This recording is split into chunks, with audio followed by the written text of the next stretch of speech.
नमस्कार, मैं हूं पवन त्यागी।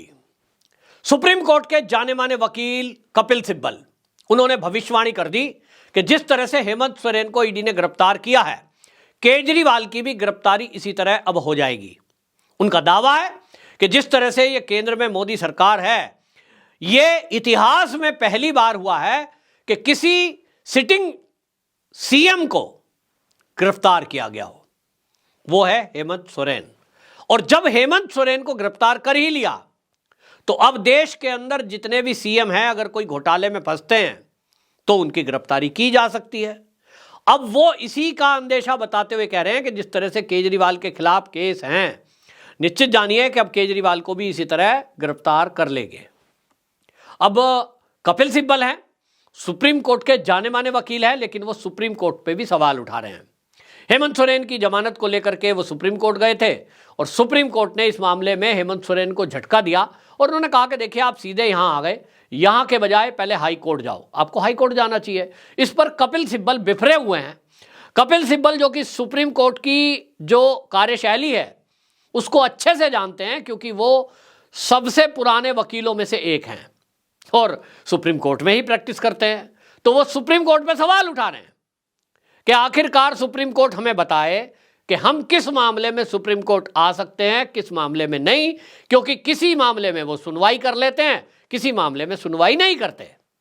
अब आप कपिल सिब्बल की बात देखिए, कितना अंदर बौखलाहट है इनके। अब यूं तो ये कांग्रेस के पहले नेता रहे, आजकल वो समाजवादी में है, तो अब वकील है भाई, उनका तो काम है, हालांकि अपने जो भी उनके पास केस आ जाएगा उसको छुड़वाना उनका वो अपना एक काम है, लेकिन अब वो सुप्रीम कोर्ट के कार्यशैली पर सवाल उठाएं, भाई ये तो हमें समझ में नहीं आ रहा है। भाई सुप्रीम कोर्ट में सीधा है कि यदि आपका कोई भी ऐसा केस आपके संज्ञान में है कि किसी व्यक्ति पे अत्याचार हो रहा है कि उसकी जान पे बन सकती है, कोई देश हित का मुद्दा है, जैसे उदाहरण के लिए अभी ज्ञानवापी श्रृंगार गौरी जो मंदिर है, वहां पर हिंदू पक्षकारों को वाराणसी की कोर्ट ने पूजा की अनुमति दी तो मुस्लिम पक्षकार नाराज हुए और उन्होंने कहा कि इसको तत्काल रोका जाना चाहिए, क्योंकि रात को वो डिसीजन हुआ था 5 बजे के करीब। तो उन्हों को सूझा के सीधा सुप्रीम कोर्ट चले आते हैं। पूरे दस्तावेजों के साथ वकील की टीम दिल्ली आ गई। अब दिल्ली आने में उनको रात के 3 बजे वो पहुंचे हैं। 3 ही बजे उन्होंने रजिस्ट्रार को जगा दिया और उनसे कहा यह मैटर बहुत महत्वपूर्ण है, क्योंकि रात में ही पूजा का प्रबंध हो गया, फिर सुबह भी पूजा होगी और इससे दंगा भड़क सकता है, इससे माहौल खराब हो सकता है, ये देश हित का मुद्दा है और इसीलिए तत्काल इस पर सुनवाई की जरूरत है, सीजेआई साहब को ये मेल भेजा जाए। तो आपने सुना होगा, सुबह 4 बजे ही सीजेआई साहब को मेल गया। तो ऐसा तो नहीं है भाई मेल गया होगा सिस्टम में या लैपटॉप में तो वो उनकी आंख खुल गई होंगी, लेकिन उनको उठाया गया और वो उठे और उन्होंने रेस्पॉन्स भी किया, क्योंकि मामला देश हित का था। वाकई में अगर उस पर सुनवाई नहीं होती और होता कोई ऐसा मैटर कि सुप्रीम कोर्ट उसमें कोई हस्तक्षेप कर सकता था, उससे लॉ एंड ऑर्डर की सिचुएशन में दिक्कत आ सकती थी, और इसीलिए सीजेआई साहब उठे और उन्होंने उस पर रेस्पॉन्स किया। इसी तरह आपको याद होगा जो एक पाकिस्तान का आतंकवादी था, पाकिस्तान का 26/11 का हमला हुआ, उसमें आतंकवादियों के मददगारों की फांसी रुकवाने के लिए रात के 2 बजे कोर्ट खुलवाई गई थी। मामला फांसी का हो तो किसी के जीवन और मृत्यु का सवाल है, और न्यायपालिका में ये कहा जाता है और ये मानवता के लिए भी है कि कोई निर्दोष कभी भी फांसी ना चढ़ जाए, उसकी जान ना चली जाए। और ये ऐसे मैटर हैं, इस पर कोई भी कोर्ट किसी भी टाइम 24 घंटे में सुनवाई करने को तैयार होती है। ऐसे अनेक उदाहरण हैं।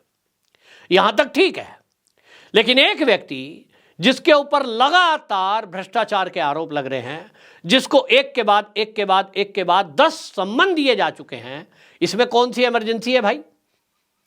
अर्जेंसी का मौका आपको मिला जब सम्मन मिल रहे थे, आप हाई कोर्ट जाते, आप प्रस्तुत हो जाते, उस समय तो समझ में आ रहा है। लेकिन जब तो आपको लग रहा था कि हम तो सीएम हैं, हमें तो गिरफ्तार कोई कर ही नहीं सकता, हमारे पास तो पूरी पावर है, हम तो जनता को सड़कों पे उतार देंगे, हम तो मोदी के विरुद्ध नैरेटिव चला देंगे, हमारे पास तो कपिल सिब्बल जैसे बड़े बड़े वकील हैं, अभिषेक मनु सिंघवी जैसे बड़े बड़े वकील हैं। हेमंत सोरेन को लग रहा होगा कि मेरी गिरफ्तारी कौन कर सकता है, हम तो मुख्यमंत्री हैं, जनता को भड़काएंगे, सड़कों पे उतारेंगे, वकील सुप्रीम कोर्ट पहुंच जाएंगे और हम छूट जाएंगे। लेकिन वो ये भूल गए कि अब केंद्र में जो सरकार है वो उन लोगों की नहीं है जो बिक और या झुक जाते थे। आज केंद्र में सरकार उन लोगों की है जो राष्ट्रवादी कहलाते हैं, और वो राष्ट्रवादी हैं, कट्टर राष्ट्रवादी हैं, ना बिकते हैं ना झुकते हैं। आज कोई भी मोदी और अमित शाह को खरीद कर या झुकाकर दिखा दो, कोशिश तो करते होंगे लोग, कौन नहीं करता होगा। अगर किसी का 1000 करोड़ का घोटाला ईडी ने पकड़ा, क्या आप सोचते हैं 1000 करोड़ में 1000 करोड़ ही छोड़ देगा व्यक्ति? कहेगा भैया पैसे रख लो तुम मोदी जी, लेकिन मेरी जान बख्श दो, नाम खराब नहीं हो जाए। क्या ऐसा कोई केस आपको सुनने में आया कि कोई 1000 करोड़ 500 करोड़ 100 करोड़ का कोई घोटाला ईडी ने खुलासा किया है और उस आदमी को राहत मिल गई हो? पिछले दिनों तो हमने देखा बीजेपी के ही एक लीडर को रेड हुई थी उसके यहाँ, सब लोग कह रहे थे बीजेपी का है इसके यहाँ भी। अरे भाई वो मोदी है, वो अपने सगे भाई भतीजे भांजों को नहीं बख्शते, मतलब फेवर नहीं करते। अगर कहीं फेवर करते होते तो वो सब लोग अडानी अंबानी होते। आज मोदी जी के जितने रिश्तेदार हैं, मैं तो ऐसे बहुत लोगों का मैं जानता हूँ, मैं नाम नहीं लूँगा, एक ऐसे बाबा जी को जानता हूँ, एक ऐसे मतलब बिजनेस में है आजकल तो वो, अब वो उन्होंने अपने रिश्तेदारों को करोड़पति बना दिया सबको। मामा, मामा के बच्चे, चाचा, चाचा के बच्चे, सब कुछ ना कुछ इंडस्ट्री में लगे हुए हैं, एक एक ब्रांच सबने संभाल रखी है, सब अरबपति हो गए हैं, कुछ करोड़पति हो गए हैं, पहले खाकपति थे। भैया सब करते हैं अपने फेवर का, अपने का फेवर करते हैं, लेकिन कौन नहीं करता? जिसके लिए राष्ट्र सर्वोपरि है, जो जीवन में सुचिता रखता है, जो ना खाऊंगा ना खाने दूं की नीयत रखता है। तो मोदी जी के चलते ये होता नहीं, और इसीलिए कपिल सिब्बल जैसे वकील हों, चाहे अभिषेक मनु सिंघवी जैसे वकील, उनकी दलीलें अब चलती नहीं है। एक समय ऐसा था, आप भी देखिए, मैंने तो देखा है कि कपिल सिब्बल साहब फोन पे फोन करते थे। एक एनजीओ चलाने वाली महिला के लिए बात हुई, फोन पे ऑर्डर करा दिए, रुक जाओ जी जमानत दे दो, जमानत की कर दो, बाद में हम लेटर की फॉर्मेलिटी बाद में कर लेंगे, इतनी चलती थी। तो आज क्या हो गया है? आज कानून का राज कायम हो गया है। पहले चलती थी, अब नहीं चलती, बस अंतर इतना आया है। आज आप सीजेआई जो बैठे हैं सुप्रीम कोर्ट के, उनकी कार्यशैली को देखिए। कई बार मैंने उनको सार्वजनिक कार्यक्रम में बोलते हुए सुना है, आप उनकी स्पीचेज सुनिए। यूं तो सारे ही सुप्रीम कोर्ट के जज और सुप्रीम कोर्ट के वकील भी, मैं कपिल सिब्बल जी की भी बात करूं चाहे अभिषेक मनु सिंघवी की, मेरे जो मित्र वकील हैं जो सुप्रीम कोर्ट में प्रैक्टिस करते हैं, वाकई में इनकी तारीफ करते हैं कि इनकी नॉलेज बहुत है, इनकी कानून पर पकड़ है, और इसी वजह से ये प्रसिद्ध होते हैं। तो जो जज भी हैं उनकी नॉलेज को देखिए, उनको सामाजिक ज्ञान भी है, जो मैं सीजेआई साहब की बात कर रहा हूं।